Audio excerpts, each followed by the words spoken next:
Salut, je m'appelle Betty et j'ai du diabète de type 1. Chaque jour est différent. Il y a plein de choses à apprendre quand tu as du diabète. Heureusement, je suis là pour aider. Tu as oublié quelque chose? Avec mes amis, bien sûr. Les copains du diabète. Comment injecter de l'insuline?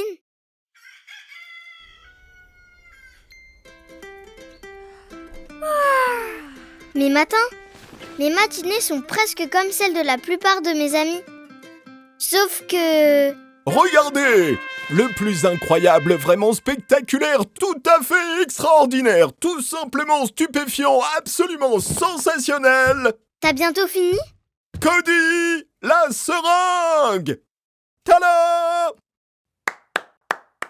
Comment vas-tu aujourd'hui, Betty? Je vais super bien, Cody. Es-tu prête pour ton injection d'insuline? Je suis prête si tu l'es.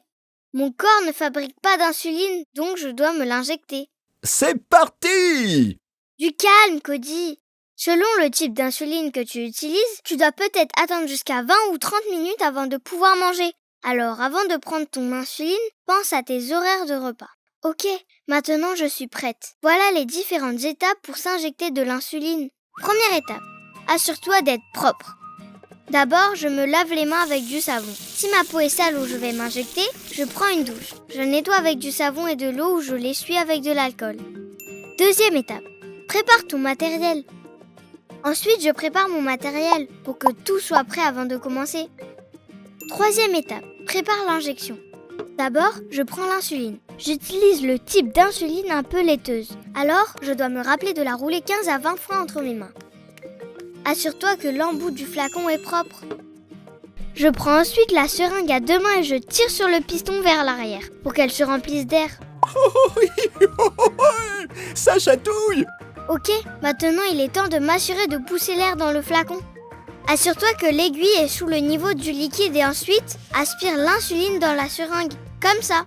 C'est très important de vérifier qu'il n'y ait pas d'air dans la seringue. Quatrième étape, injecte l'insuline. Cette partie peut être effrayante, mais en fait elle ne l'est pas. C'est en fait assez facile d'injecter l'insuline. Souviens-toi juste de ne pas le faire trop près du nombril. C'est du bon boulot, Betty. Ce n'est pas obligé de faire l'injection dans le ventre. Tu peux aussi le faire sur le bras, sur les fesses ou en haut de la cuisse. Cinquième étape, nettoyer.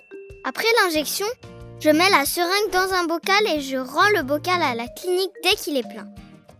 Merci de prendre soin de moi, Betty. Merci pour ton aide, Cody. Maintenant, je n'ai plus qu'à remettre le flacon d'insuline dans un endroit frais et propre jusqu'à ma prochaine injection. Il ne me reste plus qu'à attendre que je puisse manger.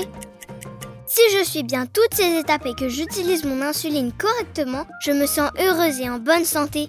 Betty, comment sais-tu quelle quantité d'insuline tu dois prendre?